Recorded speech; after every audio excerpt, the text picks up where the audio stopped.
quiero invitarte ahí donde estás, si puedes buscar en Lucas capítulo 12, vamos a continuar nuestra serie del Evangelio San Lucas, capítulo 12, detrás de algunas diapositivas, en el PowerPoint, donde usted puede tener también la escritura en pantalla.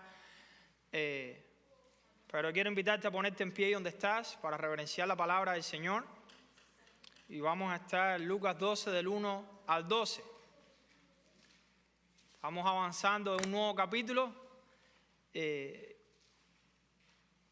Dice la palabra del Señor: entre tanto, una multitud de miles y miles se había reunido tanto que se atropellaban unos a otros. Jesús comenzó a hablar primero a sus discípulos. Cuídense de la levadura de los fariseos, que es la hipocresía. Nada hay encubierto que no haya de ser revelado, ni oculto que no haya de saberse. Por lo cual, todo lo que han dicho en la oscuridad se oirá a la luz, y lo que han susurrado en las habitaciones interiores será proclamado desde las azoteas. Así que yo les digo, amigos míos, no teman a los que matan el cuerpo, y después de esto no tienen nada más que puedan hacer. Pero yo les mostraré a quién deben temer. Teman a aquel que, después de matar, tiene poder para arrojar al infierno. Sí, les digo, a él teman. ¿No se venden 5 pajarillos por 2 moneditas? Y sin embargo, ni uno de ellos está olvidado ante Dios. Es más, aún los cabellos de la cabeza de ustedes están todos contados. No teman, ustedes valen más que muchos pajarillos. Les digo que a todo el que me confiese delante de los hombres, el Hijo del Hombre le confesará también ante los ángeles de Dios. Pero el que me niegue delante de los hombres será negado delante de los ángeles de Dios. Y a todo el que me diga una palabra contra el Hijo del Hombre se le perdonará. Pero al que blasfeme contra el Espíritu Santo no se le perdonará. Cuando los lleven a las sinagogas y ante los gobernantes y las autoridades, no se preocupen de cómo o de qué hablarán en defensa propia o qué van a decir, porque el Espíritu Santo en esa misma hora les enseñará lo que deben decir. Padre, te damos gracias por tu palabra, Señor, porque es lámpara a nuestros pies y lumbrera a nuestro camino. Gracias porque ella es como una antorcha que alumbra en lugar oscuro. Padre, pedimos que tú la bendigas y que tú cumplas el propósito por el cual tú la envías esta mañana. En el nombre de Jesús, ayúdanos, Señor, a tener un corazón sensible a recibirla y no solamente ser oidores, sino hacedores de ella. En el nombre de Cristo te lo pedimos todo y te damos gracias. Amén. Pueden sentarse, amados hermanos y hermanas. Gloria al Señor. ¿Quién está sediento esta mañana a la palabra de Dios? Amén. Gloria al Señor. Gracias por estar aquí esta mañana. De nuevo vamos a continuar en el Evangelio según San Lucas. Y yo quiero compartir en esta mañana palabras de advertencia y ánimo para todo discípulo de Cristo, para todo seguidor o seguidora de nuestro Señor Jesucristo. Primeramente estuvimos viendo en Lucas capítulo 11 cómo terminó la conversación de aquella comida en casa de aquel fariseo que había invitado a Jesucristo. Vemos que fariseos y escribas terminaron tramando en secreto buscar atrapar a Jesús en alguna palabra, y eso está en Lucas 11, 53 al 54. Y vemos que aquí continúa la historia. Recuerden, Jesús iba camino ¿a dónde? Jesús iba camino a Jerusalén. Jesús iba camino a la cruz y nada lo iba a detener a obedecer de manera perfecta a la voluntad del Padre. Pero ahora la tensión había aumentado. Ya estaban tramando en hacer caer a Jesús no solamente con palabras, sino que lo estaban estrechando. Estaban buscando acabar con él, estaban buscando matar a Jesús, estaban buscando apagar la luz y silenciar la verdad. Eso es lo que estaban buscando algunos grupos, algunos corazones en aquel lugar. Vemos que la oposición no solamente había crecido, sino que iba a seguir aumentando, la oposición contra la verdad, contra la luz que es Cristo. Vemos que muy pronto también, no solamente Cristo iba a sufrir en la cruz, sino que también sus discípulos, como seguidores de él y como representantes y estudiantes de él, iban también a enfrentar persecución, iban a ser también perseguidos, como lo vemos en el principio de la iglesia, en el libro de los Hechos. Solo hay que leer algunos capítulos del libro de los Hechos y podemos ver que esta verdad es clara en esos capítulos. Y lo que me llama la atención es que la primera preocupación de Jesús no fueron las multitudes en este momento, sino que fueron sus discípulos. Esa fue la primera preocupación de Jesús, sus discípulos. Vemos que Jesús comienza preparándolos en este capítulo una vez más, en su primer ministerio, que es el ministerio de la enseñanza. Vemos que Jesús no les está diciendo, la vida va a ser fácil de aquí en adelante por ser mis seguidores. No, Jesús les está enseñando y los está preparando la importancia de cómo permanecer firmes cuando se lleguen las persecución y la presión. Eso es importante entenderlo. Y me gusta algo, y es que Cristo es la verdad y que Cristo no anda con falsedad. Él te dice las cosas claras como son, al pan, pan, como dice un dicho, y al vino, vino. El Señor dice, esto no va a ser ahora más bonito a partir de ahora. De hecho, Jesús había dicho anteriormente, en capítulos atrás, el que quiera venir en pos de mí, ¿qué tiene que hacer? Tome su cruz y sígame cada día. Tome su cruz y sígueme cada día. Eso es un seguidor de Cristo. Por eso en esta mañana, amada iglesia, quiero compartir 4 verdades con todos ustedes que nos animan, que nos exhortan, que nos alientan, que nos guían, y también 2 desafíos para todo seguidor de Cristo. La primera verdad la podemos encontrar en el versículo del 1 al 3. Ahí podemos encontrar la primera verdad, y es que Dios desea una fe auténtica, porque nada permanece oculto. ¿Cuántos creen que Dios desea una fe auténtica de cada seguidor de Él? Amén. No podemos andar con falsedad. Dios quiere que seamos auténticos. ¿No es verdad? Y eso lo podemos ver del 1 al 3. Si vas al versículo 1, la parte B del versículo 1 al final dice, hablar primero a sus discípulos. Jesús comenzó a hablar primero a sus discípulos. Cuídense de la levadura de los fariseos, que es la hipocresía. Cuídense de esa levadura. Ahora, ¿qué cosa es la levadura? Vemos que esta conversación con los discípulos y esta enseñanza parte de la cena que tuvo Jesús en casa del fariseo hacía un momento, ¿no es verdad? Donde Jesús confronta la hipocresía de este grupo religioso. ¿Y qué cosa es la levadura?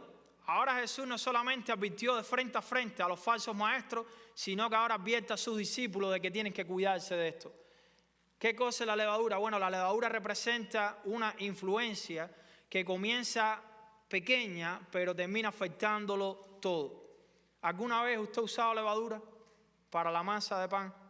¿Ha usted usado levadura en su casa para hacer masa de pan, harina de pan, y usted le echa un poquito de levadura? No, cuando usted hace la masa depende de qué cantidad de harina usted use, ¿no es verdad? La bolita puede quedar así pequeña, pero cuando usted le echa una gotica de esa levadura, de lo que se llama levadura, ¿qué pasa? Dice que eso fermenta toda la masa. ¿Y qué pasa cuando usted la deja reposar un ratico con esa levadura que usted le echaba? Ya no es una pelotica pequeña de masa, sino que ¿qué? Se hincha, crece la masa, ¿no es verdad? ¿Por qué? Porque la levadura, las propiedades de la levadura fermentan toda la masa y llevándolas ¿a qué? A un crecimiento. Quiere decir, es como una influencia pequeña que termina afectándolo todo. El efecto de la fermentación aquí, Cristo la está usando, que tipifica el proceso del pecado en el corazón humano. Recuerde, unas goticas de levadura contaminan ¿qué? Pudiéramos decir toda la masa, alcanza y toca toda la propiedad de la masa de harina. Entonces eso es lo mismo que hace el pecado. Un poquito de pecado en la vida, que uno no se cuide de limpiar, que uno no se cuide de sacar de nosotros, ¿qué es lo que pasa? Poco a poco, ¿qué hace? Empieza a contaminar lo que todo. Eso es lo que Jesús está queriendo ilustrar con esta enseñanza. Vamos a ver un poquito, Mateo 16, 12, Jesús explica que esa levadura literalmente representa las enseñanzas ¿de quién? De los fariseos.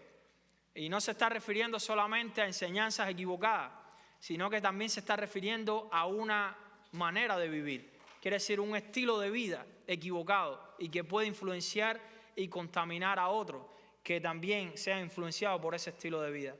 Quiere decir, en otras palabras, Jesús está diciendo, cuídense de esa religión basada en apariencia. Tienen que cuidarse de esto porque, de nuevo, la primera verdad, Jesús busca una fe auténtica en sus seguidores. Eso es lo que busca Jesús. Vamos a ver un poquito más, que no lo vimos el domingo pasado, de esa doctrina, esa enseñanza falsa que enseñaban los fariseos y esa hipocresía. Y eso lo vemos en Marcos, al que le gusta tomar nota, Marcos 7, del 6 al 8 y del 10 al 13. Versículos del 6 al 8 y del 10 al 13. Dice Jesús hablando. Jesús le respondió, hablando a los fariseos: bien profetizó Isaías de ustedes, hipócritas, como está escrito. Escuchen lo que es la hipocresía. Este pueblo, hablando con ellos, con los fariseos, este pueblo con sus labios me honra, pero su corazón está como muy lejos de mí. Esa es la hipocresía. Decimos una cosa, hablamos una cosa, pero el corazón anda ¿dónde? En otra dirección, está lejos de Dios. Decimos amamos a Dios, gloria a Dios, pero su corazón de los fariseos estaba como lejos de Dios, muy lejos de eso que estaban ¿qué? Confesando con sus labios. Dice, mas en vano me rinden culto, enseñando, aquí está el problema, como doctrina, preceptos de hombre. Quiere decir enseñanzas de hombre, tradiciones, dejando el mandamiento de Dios. Ustedes se aferran a la tradición de los hombres. Y miren un ejemplo que Cristo usa de lo que estaban haciendo estas personas. Dice, porque Moisés, por el cual vino la ley en el Antiguo Testamento, dijo, honra, Éxodo capítulo 20, uno de los 10 mandamientos, honra a tu padre y a tu madre, y el que hable mal de su padre o de su madre, que muera. Por la ley tenía que morir a pedrada esa persona, solo por hablar ¿qué? Mal de su padre o de su madre. Quiere decir, tenían que honrar, como dice el primer mandamiento, con promesa, honra a tu padre y a tu madre para que tus días sean largos en la tierra que Jehová tu Dios te da. Eso es un mandamiento de Dios, eso es inspiración divina. Pero ustedes dicen, mira lo que dijeron los fariseos que amaban el dinero y la riqueza. Si un hombre dice al padre o a la madre, cualquier cosa mía con que pudiera beneficiarte es corbán, que quiere decir ofrenda a Dios, ya no lo dejan hacer nada en favor de su padre o de su madre. Wow.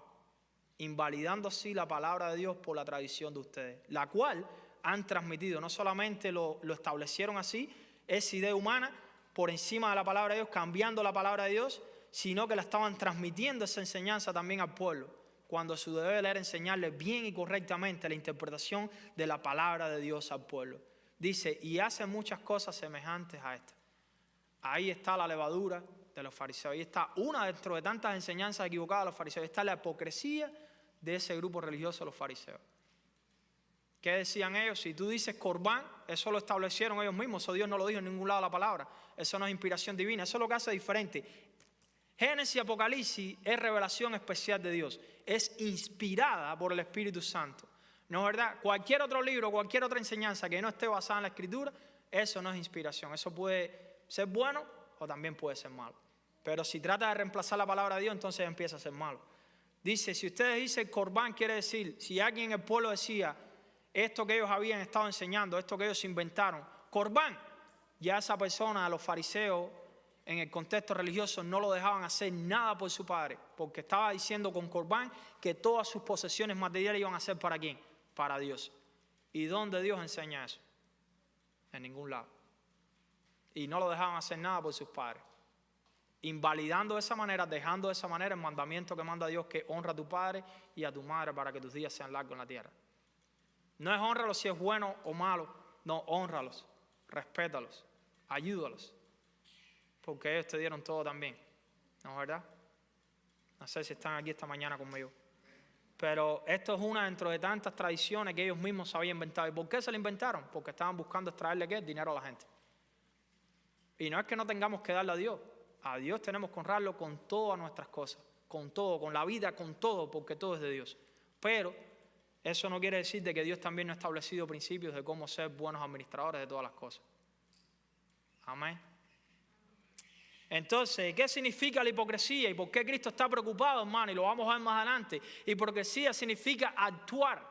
Se refiere al mal hábito de esconder tras una máscara la verdadera personalidad de uno. Quiere decir, es vivir con falsedad. Estás escondiendo algo, estás manteniendo la realidad en oculto, la verdad en oculto. Y estás mostrando algo que no eres realmente. Es igual a la falta de sinceridad. La hipocresía es deshonestidad, es engaño.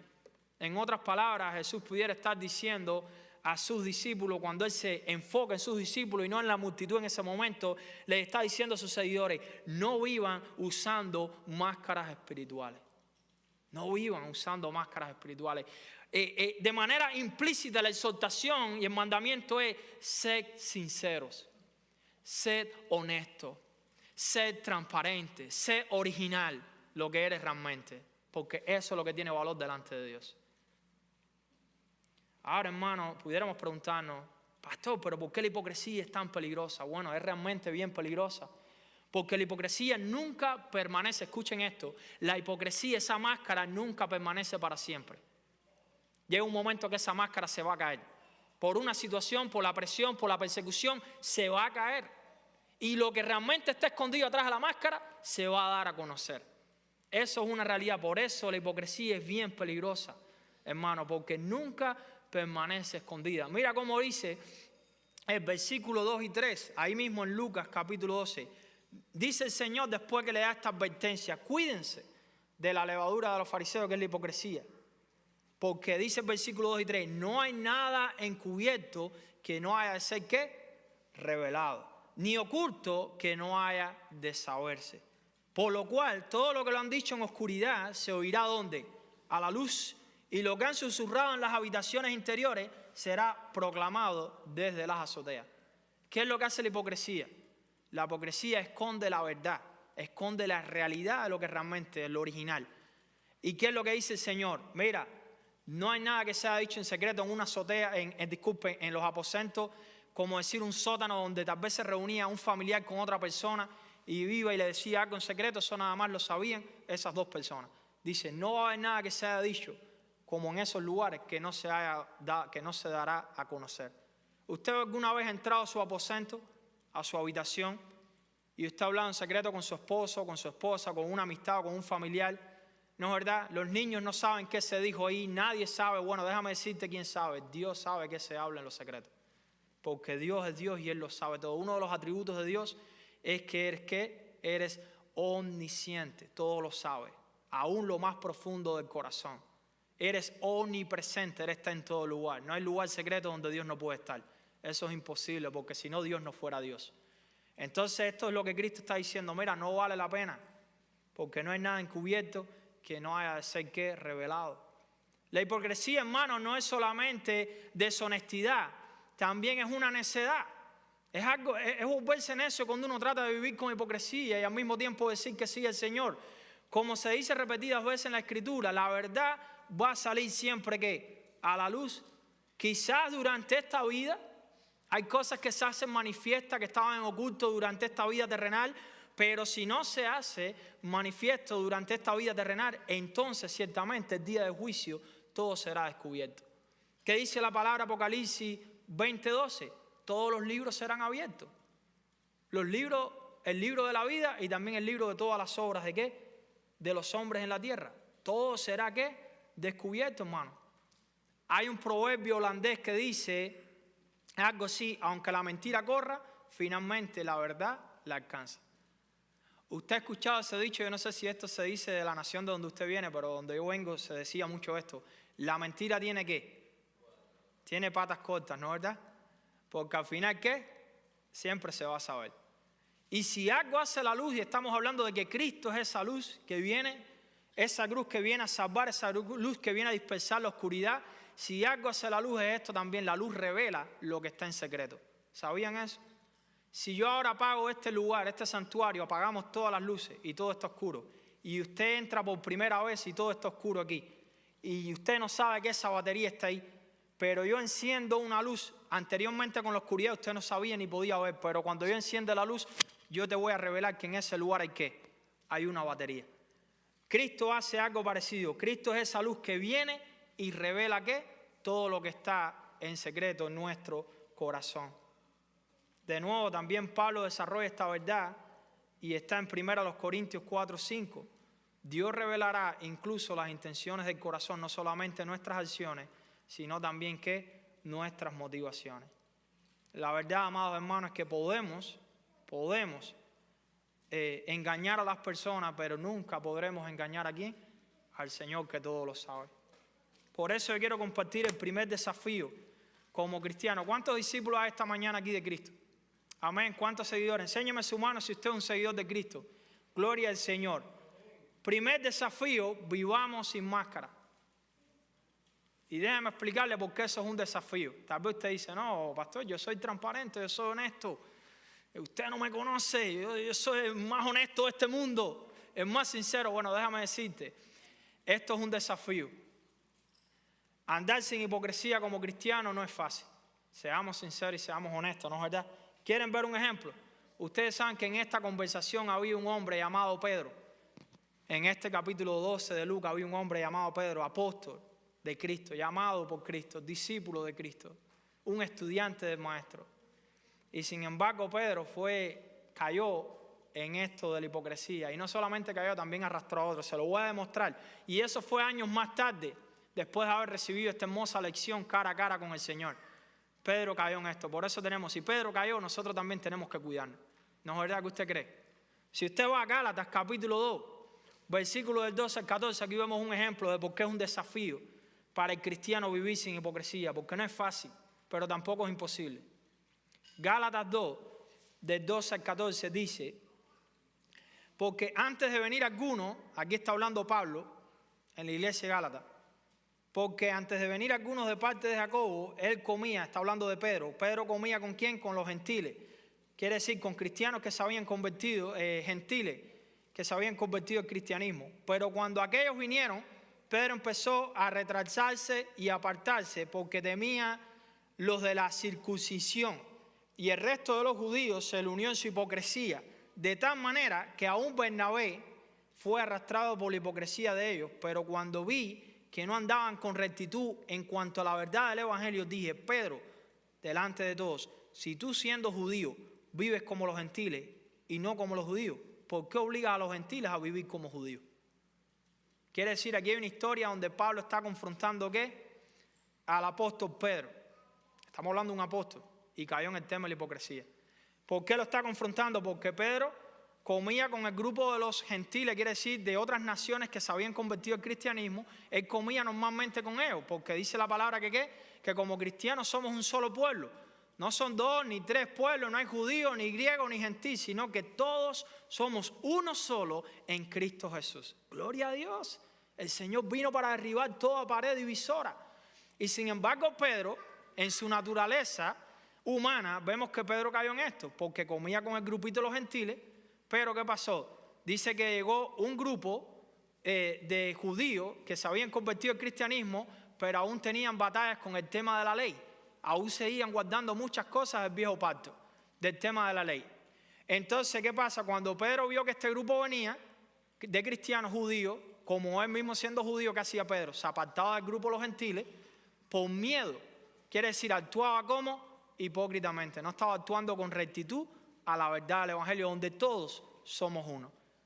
Y dice que Pablo, gracias a Dios, Dios usó a Pablo para reprender a Pedro y para enseñarle y llamarle la atención en esta verdad. Pedro, esto que estás haciendo no está bien. ¿Por qué? Porque eso no es bueno, eso no va conforme a la verdad que a ti se te enseñó del Evangelio. Usted tiene que ser el mismo con los gentiles cristianos y el mismo con los judíos cristianos. Pero Pedro, por miedo a esos judíos cristianos, que todavía estaban bien arraigados en el viejo pacto de la ley, de la circuncisión, ¿qué pasó? Por miedo a ellos, dejaba de juntarse con los gentiles cristianos y se juntaba con los judíos. Entonces, ¿qué estaba haciendo? Excepción de personas, estaba actuando de manera falsa, no conforme a la verdad del Evangelio. Eso es un ejemplo, hermano. ¿Pero quieren ver más? Les voy a dar otro ejemplo, hermano. Y esto es importante entenderlo, porque el Señor siempre nos está enseñando para prepararnos y que seamos verdaderamente auténticos discípulos. Amén. Y eso tiene un costo. Eso tiene un costo y es un desafío. No es fácil. En el mundo en el que estamos viviendo hoy, vivir sin hipocresía no es fácil. Pero es un mandato de parte del Señor.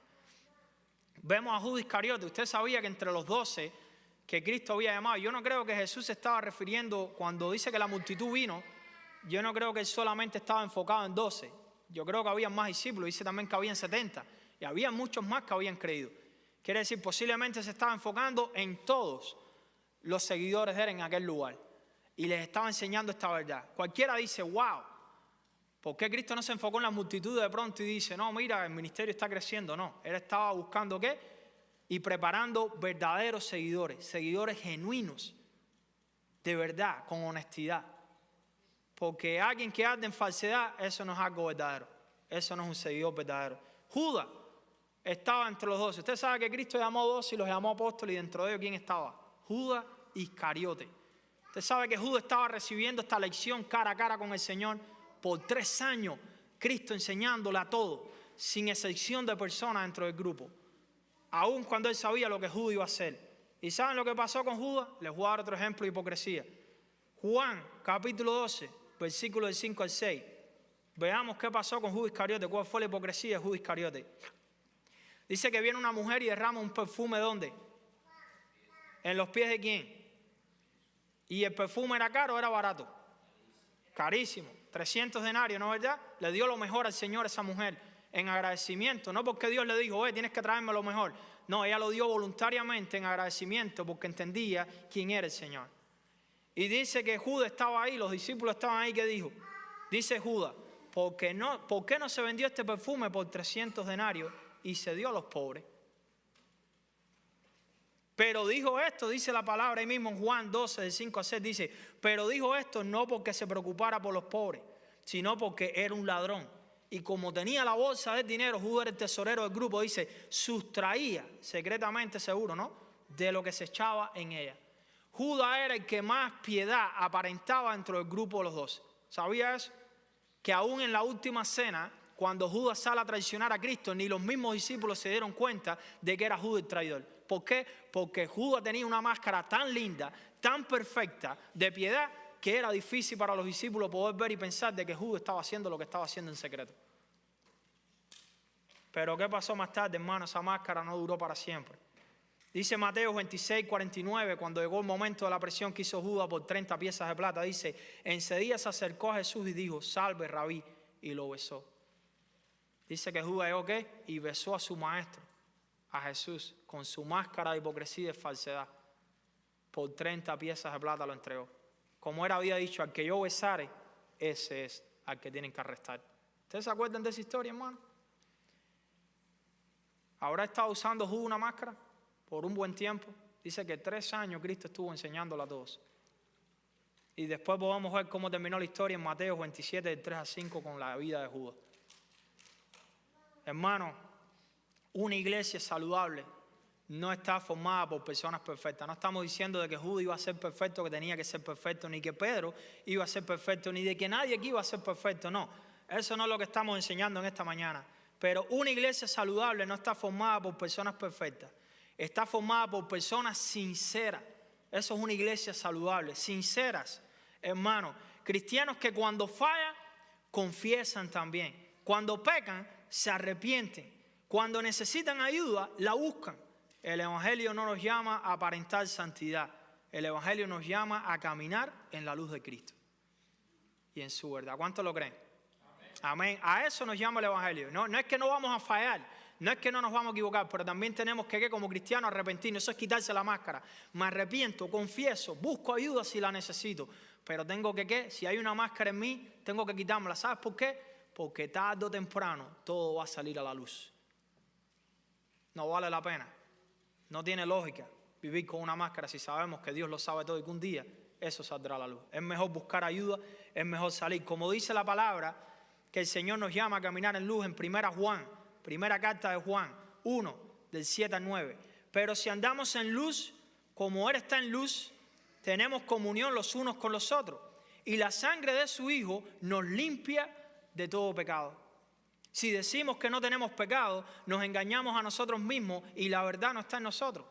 Si confesamos nuestros pecados, Él, Cristo, Él es fiel y justo para perdonarnos los pecados y para limpiarnos de toda maldad. Gloria a Dios.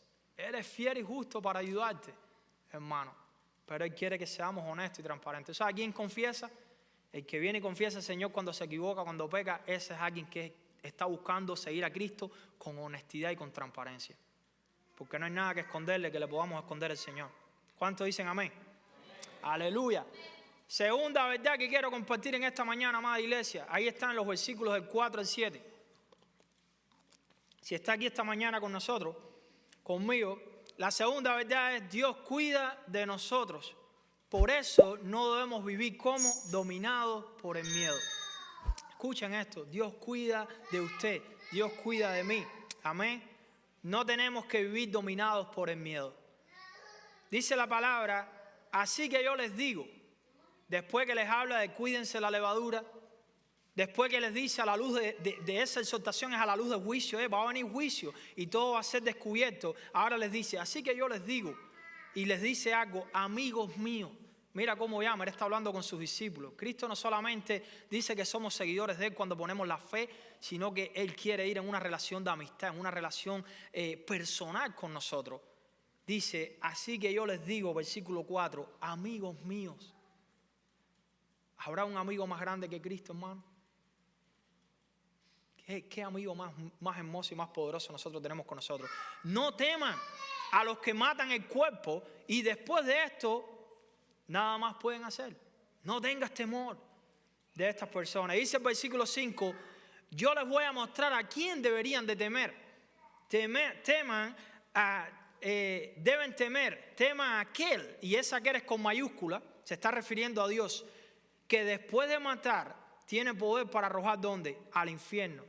Y reafirma y dice: sí, les digo, a Él, y ese Él es con mayúscula, teman. ¿Quién es el único que tiene poder para arrojar en el infierno?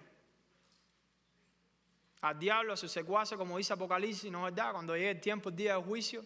Y también a todos aquellos hijos de desobediencia, quiere decir aquellos que decidieron voluntariamente rechazar el mensaje del Evangelio. Y hasta el último momento nunca se arrepintieron. ¿Quién es el único que tiene poder para hacer eso? ¿Hasta dónde puede llegar el diablo en tu vida? ¿Tendrá límite el enemigo?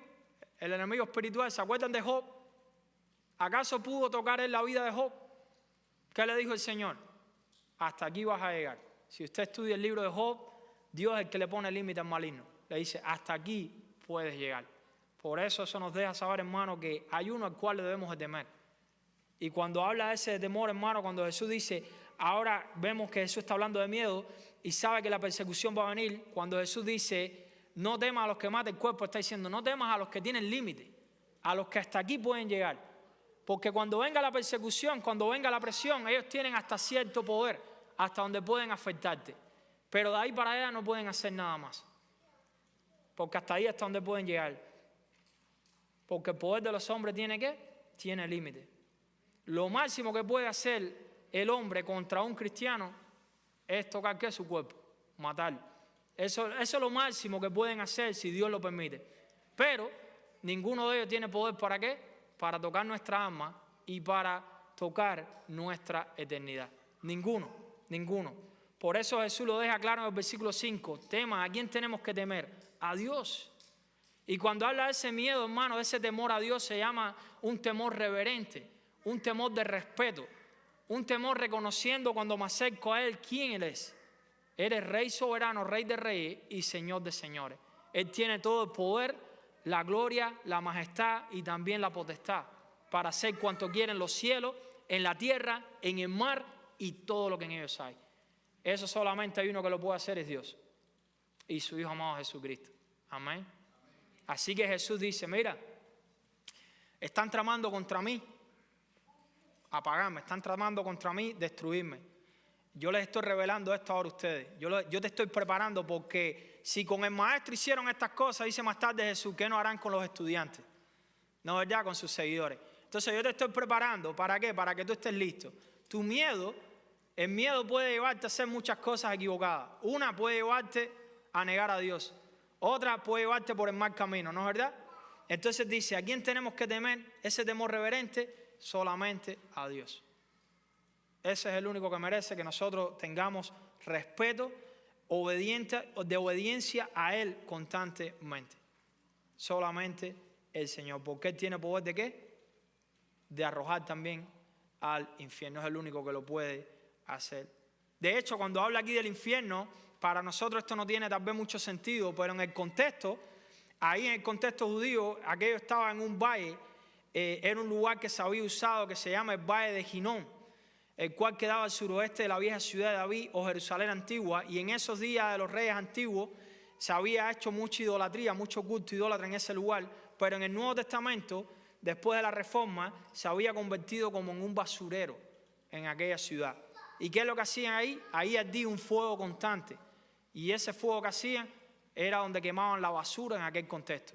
Había gusanos en aquel lugar y había un fuego que no dejaba, no se apagaba, que estaba constantemente acabando la basura que se echaba en aquel lugar. Entonces, cuando los oidores están escuchando esto, ellos tenían una idea de que ese lugar, el fuego estaba constante, era un lugar triste, era un lugar bien horrible, ¿no es verdad? Entonces, esta es la idea y la ilustración que Jesús está buscando, ¿para qué? Para hablar del infierno. Como dice Hebreos 10:31, amados hermanos, cuando vas a Hebreos 10:31, que horrenda cosa es caer ¿qué? En las manos del Dios vivo. ¿Qué nos debería dar más miedo? ¿Caer en las manos del hombre, el cual tiene límite, o caer en las manos de Dios sin habernos arrepentido en el día de juicio? Pónganse ustedes y comparen. Cuando usted compara uno con el otro, dice que horrenda cosa es caer en las manos de Dios, porque Él es juez justo y Él va a pagar a cada uno conforme a sus obras. Amén. ¿Cuántos están aquí esta mañana conmigo? Entonces, algo que me llama la atención, y cuando hablamos de esto realmente como que uno se asusta, ¿no? Cuando uno habla del infierno, cuando uno habla de estos temas, bueno, al punto de que hoy hay muchas religiones que niegan el infierno, que niegan la existencia del infierno. Algunos dicen, no, eso es un estado mental, eso no es un lugar. No, la Biblia eso lo vamos a hablar después en el capítulo más adelante de Lucas, creo que es el capítulo 19 o 17. Vamos a hablar de que no solamente es un estado mental de tormento, de dolor, sino también es un lugar físico también, según la palabra de Dios. Pero no voy a entrar en muchos detalles. Pero lo que más me llama la atención es el corazón del mensaje ahora, cuando entramos y vemos que Jesús cambia completamente su tono en la conversación. En los versículos del 6 en adelante dice, después que le dice, amigo, no tengan miedo de aquellos que pueden destruir el cuerpo. Mira, te voy a enseñar a quién tienes que temer. Y no es un temor de miedo o horror, sino que es un temor de obediencia, reverencia, de respetar y de someterte a su mano, que es Dios. Y dice más, dice, ¿no se venden, versículo 6, 5 pajarillos por 2 moneditas? Los lleva a reflexionar. Y sin embargo, ni uno de ellos está olvidado ante Dios.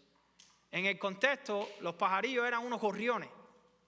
Era un ave bien pequeña, era un precio bien barato. Te daban 2 por 1 moneda, pero si comprabas 4, te daban 1 de más, al por mayor. Y dice, si estas aves son tan insignificantes comparadas con el ser humano, y Dios no se olvida ninguna de ellas, ¿cuánto más Dios no se va a olvidar de ustedes? Como dice el versículo 7, es más, aún los cabellos, ¿ustedes saben cuántos pelos tengo yo en mi cabeza? No, mucho brillo aquí, No se dicen, es más, aún los cabellos de la cabeza de ustedes están todos contados. No teman. A mí me gustaría saber cuántos cabellos tiene Aarón. Porque Aarón tiene un pelo muy bonito. No, ¿verdad? Dice, no teman, ustedes valen más que muchos pajarillos. Quiere decir, no solamente es conocimiento de Dios, de su omnisciencia, que todo lo sabe. No es verdad, eres el único que sabe cuántos cabellos tenemos en nuestra cabeza. Él sabe lo que está pasando en toda la creación. Aquí se está refiriendo al cuidado que Dios tiene por sus seguidores. ¿Con quién está hablando Cristo aquí? Escuchen esto, Cristo está hablando con los discípulos, con sus discípulos. ¿Qué cosa es un discípulo? Un estudiante, un seguidor de su maestro, alguien que no solamente está aprendiendo, recibiendo enseñanza, sino que está buscando poner en práctica y buscar ser como su maestro. Esa es la meta de todo discípulo, buscar ser como su maestro. Por eso el Señor está dejando claro aquí, mira, te he hablado de cosas difíciles que se pueden avecinar, te estoy preparando, pero déjame darte una palabra de ánimo. El Señor dice que tú eres de mucho más valor que cualquier uno de esos pajarillos para Él. Quiere decir, el Señor dice que tú eres muy valioso delante de sus ojos como seguidor mío. Significa, hermano, que su cuidado llega hasta los detalles más pequeños. Quizás algunos aquí tienen miedo hoy ¿Usted se ha enfrentado al miedo en algún momento de su vida? Tal vez alguno aquí tiene miedo por su salud en esta mañana. Tal vez alguno aquí tiene miedo por su trabajo, miedo por la emigración, miedo por sus hijos, miedo por el futuro. Pero Jesús nos está diciendo, no estás olvidado. Yo no me he olvidado de ti, Dios no se ha olvidado de ti. El mismo Dios que cuida de esos pequeños gorriones está cuidando también hoy de tu vida. ¿Usted lo cree? ¿Usted cree que Dios está cuidando de su vida hoy? Tal vez aunque usted no entienda todo lo que está pasando, tal vez aunque las noticias que usted está escuchando lo que generan es miedo y te hacen pensar a veces, ¿dónde está tu Dios? ¿Dónde está Dios en medio de todo esto? Bueno, ¿usted cree de que Dios cuida de usted? Porque hermano, esta palabra se la puedo leer 4 veces, pero usted debe creerla, porque ahí se hace la diferencia. Amén, aunque es verdad, usted debe creerla. La tercera verdad, amada iglesia, que quiero compartir en esta mañana es Cristo honra a quienes permanecen fieles. Mira el versículo 8, si tiene su Biblia ahí en su mano, versículo del 8 al 9. Dice, todo el que me confiese delante de ¿qué? De los hombres, el Hijo del Hombre lo confesará. ¿A dónde? También ante los ángeles de Dios. Dice, pero el que me niegue delante de los hombres será negado delante de los ángeles de Dios. Al que me confiese. Cuando nos referimos a la palabra confesar, hermanos, está significando una confesión pública de que usted pertenece a Cristo. Cuando usted entra a las aguas y usted se bautiza, eso simboliza una confesión pública de que usted ahora ha decidido ¿qué? Seguir a Cristo como Señor y Salvador, que usted deja la vida de pecado. Pero esto también tiene referencia con Romanos 10:9 cuando dice que confesar el nombre del Señor será ¿qué? Salvo. Quiere decir, esto era una confesión pública. Ser cristiano en aquellos tiempos no era fácil. No era un eslogan. No, de hecho, que supieran que eras cristiano en aquellos tiempos, tenían la mira puesta en ti para buscar la manera de destruirte. Hoy tenemos más libertad que en aquellos tiempos, pudiera decir yo, en este país donde estamos. Pero hoy se ha vuelto un eslogan eso. No, él dice que me confesare delante de los hombres, dice que yo también le confesaré delante de los ángeles de mi Padre en el cielo. Pero dice también, pero el que me niegue delante de los hombres será negado delante de los ángeles de Dios. Por eso este es el segundo desafío y voy a dejar el mensaje esta mañana aquí para continuar el próximo domingo. El segundo desafío, hermano, es confesemos a Cristo con valentía. Confesemos, escucha, amada iglesia, confesemos a Cristo con valentía. ¿Y por qué esto es un desafío, hermano? Porque la realidad es que muchos cristianos hoy, muchos discípulos hoy no están confesando a Cristo. ¿Usted cree eso? Muchos discípulos hoy, muchos supuestos seguidores hoy no están confesando públicamente a Cristo. No están mostrando a muchas personas en el mundo hoy de que realmente ellos pertenecen a Cristo. ¿Y sabe que esto es algo que cualquiera puede caer en esta trampa? De dejar de confesar a Cristo. Déjenme ponerle un ejemplo y ese ejemplo se llama de nuevo Pedro. Usted sabe lo que pasó más tarde en Lucas 22, del 54 al 62, que hizo Pedro. Dice que cuando arrestaron al Señor, a Jesucristo, ¿no es verdad? Y lo llevaron ante las autoridades. ¿Qué pasó con Pedro? Pedro estaba cerca del fuego, vino cerca a ver qué iban a hacer con Cristo. Y dice que había una señora ahí, de pronto lo miró y por la manera en que él habló, como lucía, dice, este también andaba con él. Este es uno de sus discípulos. ¿Y qué hizo Pedro? Negó a Jesús. ¿Cuántas veces negó Pedro a Cristo? 3 veces lo negó. ¿Y por qué Pedro negó a Cristo? ¿Usted se ha puesto a preguntar? ¿Se ha puesto a pensar por qué? Por miedo. Entonces, ¿te puede llevar el miedo a qué? ¿A negar o no a Cristo? Sí, hermano. Por eso el Señor está diciendo que ¿qué? Que tenemos que ser valientes, tenemos que confiar en el cuidado soberano de Dios. No podemos dar nuestro temor a quién, al hombre, sino un temor reverente, obediencia a Dios. Porque mira Pedro por la experiencia que pasó. 3 veces negó al Señor. Creo que negar, hermano, no es solamente aquellos que dicen no creo. Hay muchas maneras hoy también de negar al Señor. También podemos negarlo con nuestro silencio. Personas que trabajan, que estudian, que viven en una comunidad y nadie alrededor de ellos sabe que son seguidores de Cristo. Ahí, ¿qué es lo que hay? Ahí hay un silencio que está negando, ¿qué? A Cristo. También se puede negar a Cristo, hermano, con nuestra conducta.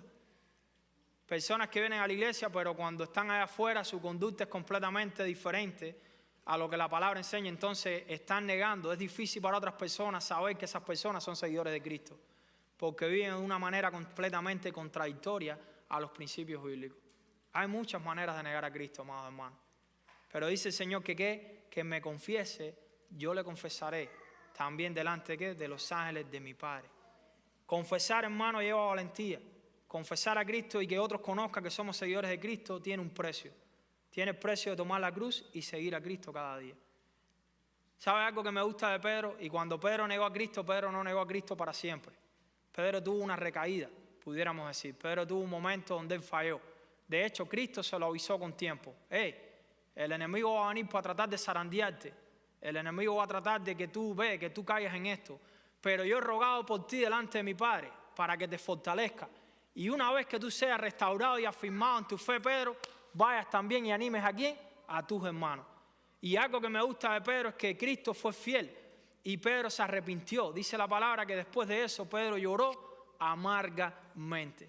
Mientras haya arrepentimiento en nuestro corazón, mientras estemos sensibles a la voz del Espíritu Santo que nos convence de pecado, hermano, y respondamos con arrepentimiento, eso es una señal de que aún, hermano, estamos confiando y siguiendo a Cristo. Pero es un reto, hermano, en el mundo en el que estamos viviendo hoy, confesar al Señor. Pero algo que me gusta es que Cristo no le enseña esto a la multitud, Cristo le enseña esto a ¿quién? A sus seguidores. ¿Cuántos están confesando aquí a Cristo cada día? Amén. ¿Cuántos están dispuestos para hacer público su fe en Cristo? Y de que otros puedan ver de que eres realmente un seguidor de Jesús. Yo quiero animarte en esta mañana, amada iglesia, de que medites en estas verdades y que tomes como personal estos desafíos. Vive sin hipocresía y vive confesando a Cristo con valentía cada día de tu vida. Vamos a orar. Padre, te damos gracias por tu palabra. Señor, bendícela, Señor. Ayúdanos en el nombre de Jesús a vivir sin máscara, a vivir como siervos tuyos, Señor. Ayúdanos, Padre. La batalla es dura, no es fácil, pero clamamos a ti por ayuda. Para así como tú ayudaste a Pedro, también tú nos ayudes, Señor. Que tú intercedas por nosotros, papá. Ayúdanos a vivir confesándote no solamente de labios, sino un corazón transformado que viva con un estilo de vida que dé gloria y honra a tu nombre. Ayúdanos a vivir todas estas verdades y a tomar estos desafíos a la luz de que un día daremos cuenta cara a cara contigo el día de juicio, Señor. Que podamos presentarnos sin nada, como obreros bien aprobados que no tienen nada de qué avergonzarse. Todo te lo pedimos en el nombre de Jesús y te damos gracias. Y pedimos también que tú des fuerza y gracia a las familias hispanas, que tú abras puertas de trabajo a los que están sin trabajo, que tú des fuerza y valor para que sean tiempos donde podamos crecer en fe, en confianza en ti, en tu palabra, Señor. Lo ponemos todo en tus manos, Padre. Llévanos en bien a nuestros hogares y bendice esta semana de trabajo que se avecina. En el nombre de Jesús, guárdanos de todo mal allá afuera, Señor. Y ayúdanos a no tener miedo del hombre, sino a confesarte, Señor, con nuestra vida, de que tú eres nuestro Señor y nuestro Salvador. Todo lo pedimos en el nombre de Jesús y te damos gracias. Amén.